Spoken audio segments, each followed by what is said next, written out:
Bom dia, pessoal. O capítulo 6, Como conduzir a análise, do livro O Verdadeiro Poder do Falcone. O capítulo 6 ele é dividido em 7 pontos. O primeiro fala do método geral de análise, o segundo fala sobre a análise funcional, o terceiro a análise do fenômeno, o quarto sobre a análise de processo, o quinto o valor da experiência em análise, o sexto o projeto de coleta de fatos e dados e o sétimo o futuro da análise. Método geral de análise. Para atingir metas estratégicas da organização, é bom que tenha um caminho ou método sobre qual apoiar e que seja uma linguagem comum a um grupo de pessoas. E aí ele traz uma figura que mostra o modelo do método geral de análise de um problema maior. E mostra também o papel da auto-administração. A auto-administração ela deve desdobrar suas metas, que são os seus problemas, de tal forma que toda a sua equipe possa colaborar para que elas sejam alcançadas.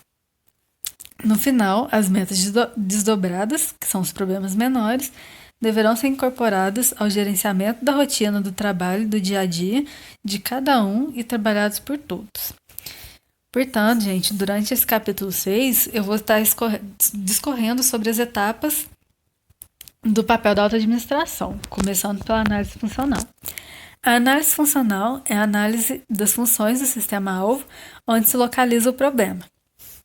Cada função do sistema-alvo terá pelo menos um indicador. O objetivo é conhecer melhor o problema e saber o tamanho da lacuna para que se tenham condições de estabelecer metas desafiantes, mas que sejam atingíveis. A identificação do problema e sua meta consiste em identificar as funções e os indicadores e fazer uma análise funcional, porque um problema ele está associado a uma meta. Verificação da variabilidade dos indicadores. É verificar através da estatística se houve melhoras em um indicador. Falcone ele traz essa afirmação, que onde há variações existe oportunidade de ganhos.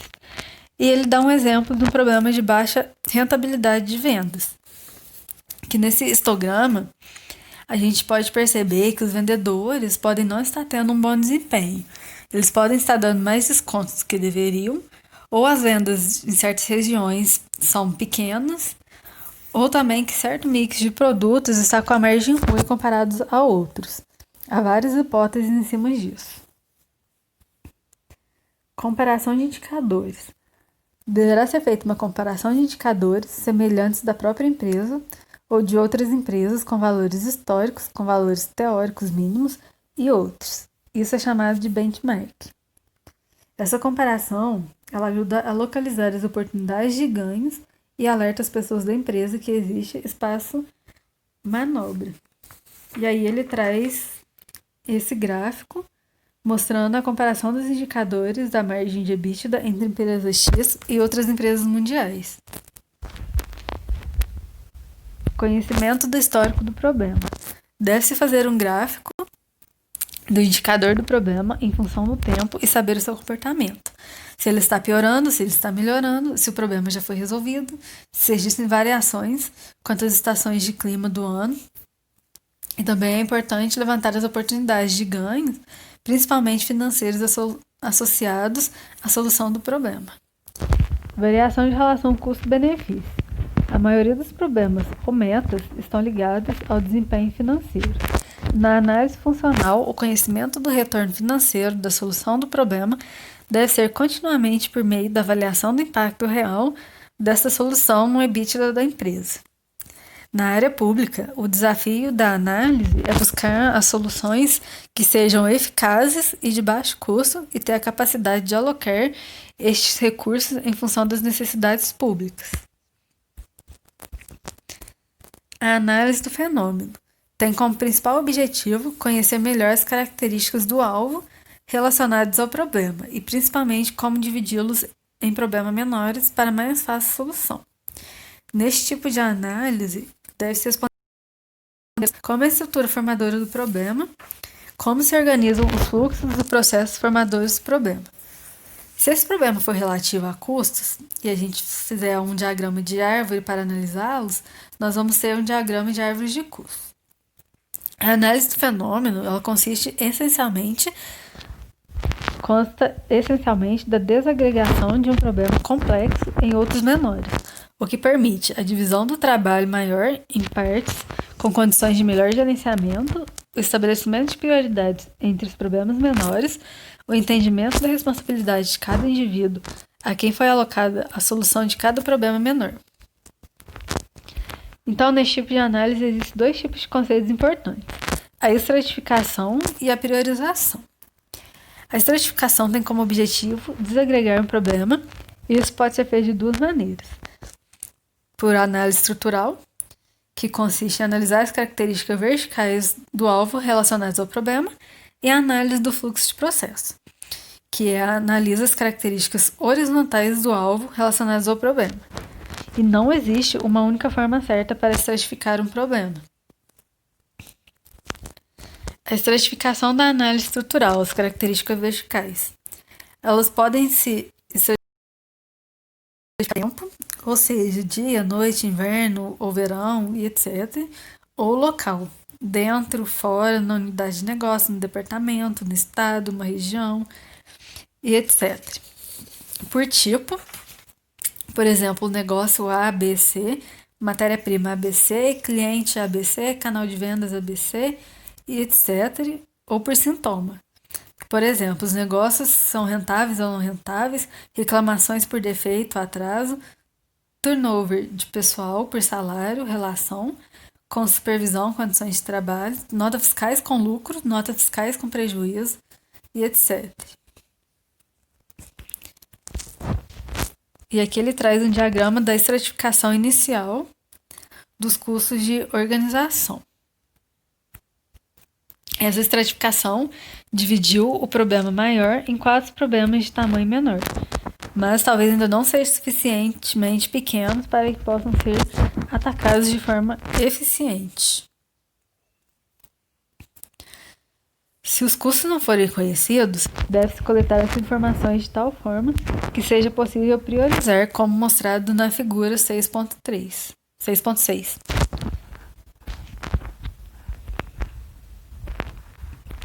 A estratificação da análise do fluxo de processos, características horizontais.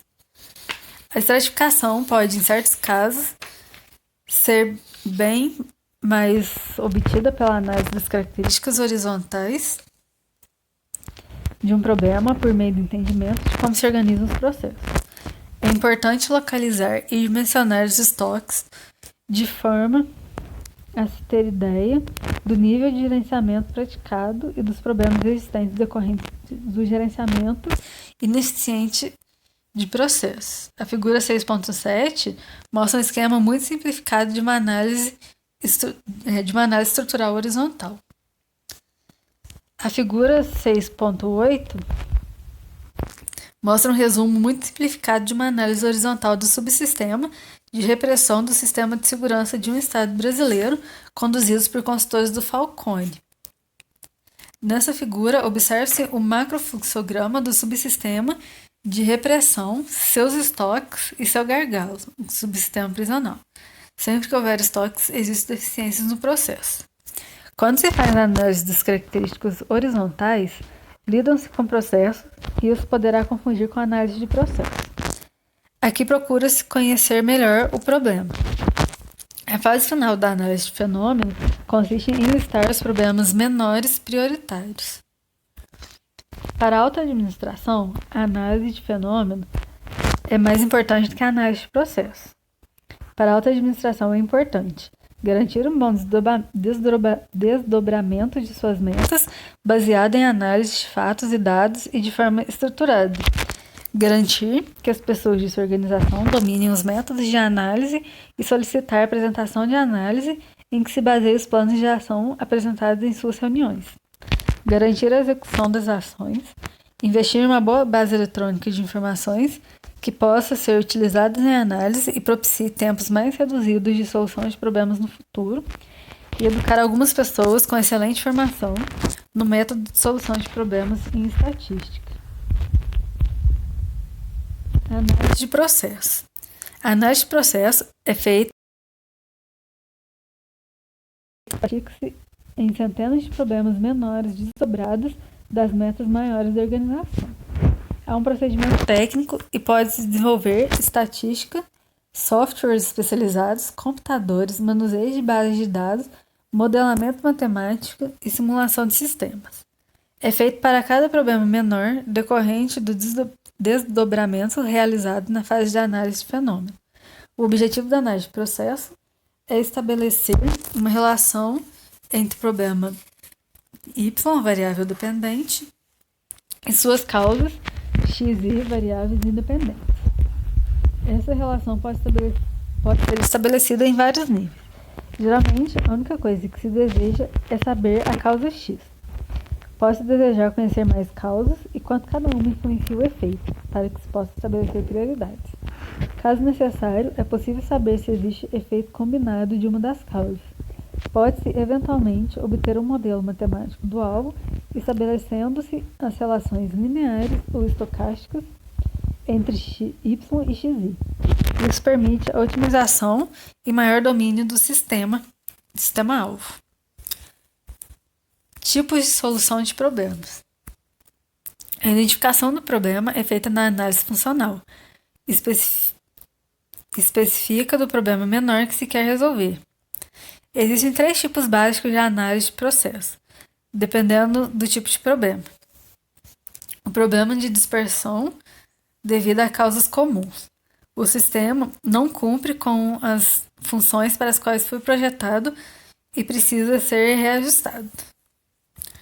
Na análise mostrada na figura 6.9, a média está dentro das especificações, mas existe uma dispersão dos valores do diâmetro da garrafa, fazendo com que boa parte da produção resulte em garrafas fora das especificações. Então, quando o problema y varia muito, é uma indicação de que as causas também variam muito.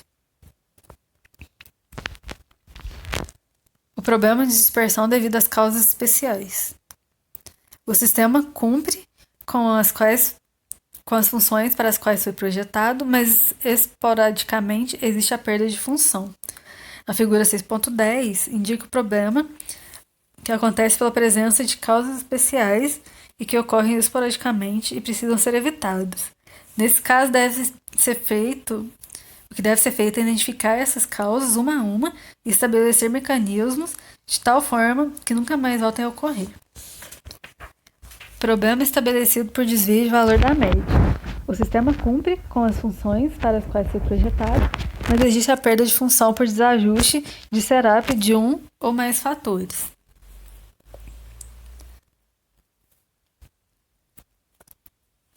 E aqui ele traz a figura da análise funcional da variabilidade y.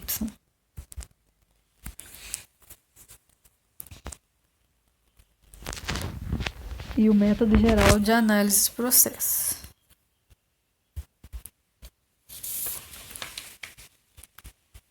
Brainstorm. É uma das etapas onde o conhecimento deve ser agregado à organização. Um brainstorm mal feito pode levar à não solução do problema ou a um trabalho excessivo de levantar informações sobre fatores que são inócuos. Considerações importantes sobre o brainstorming. A convocação dos participantes é a etapa mais importante. Deve-se ter pessoas de diferentes posições no organograma, desde que o conhecimento de cada um seja necessário. É comum ter pessoas de fora da empresa nos grupos de brainstorming. A quantidade de conhecimentos extraída será tão maior quanto mais hábil for o condutor da reunião em dar a chance de todos expressarem o seu conhecimento.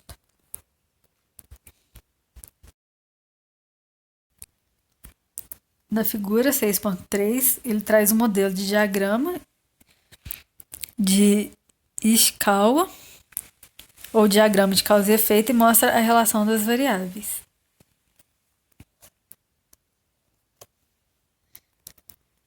Ulrich et al. Eles escrevem a prática do workout, que é o método conduzido na GE nos anos iniciais da gestão do Jack Welch. Este método nada mais é do que sessões de brainstorming, das quais já sai com planos de ação prontos e que devem ser executados de forma muito rápida. Os testes das hipóteses. É comum, ao final de uma sessão de brainstorming, já ter a solução do problema. No entanto, como já foi mencionado antes, isso acontece cada vez mais raramente à medida que se progride. Será então necessário verificar estatisticamente as hipóteses levantadas. Neste tipo de teste, o objetivo é descobrir o tipo de relação existente entre o problema e a causa provável.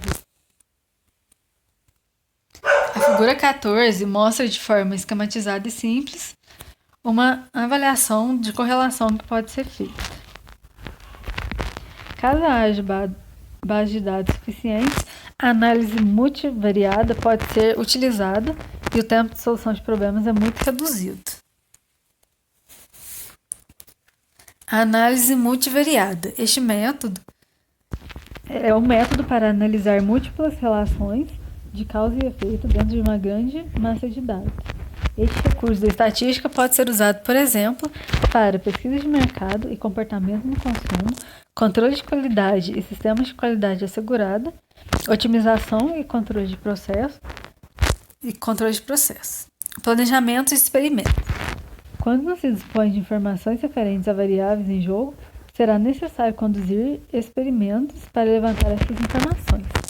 Este recurso permite que se projete um número mínimo de experimentos, mas ainda assim produzindo informações com significado estatístico. O valor da experiência e análise. A prática da análise é como jogar tênis. A pessoa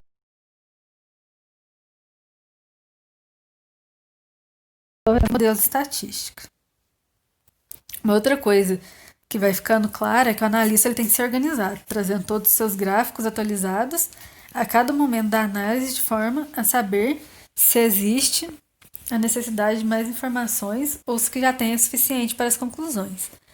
Na figura 6.16, mostra esse efeito da prática da análise na duração dos projetos da Suzano Papel e Celulose. Projeto de coleta de fatos e dados.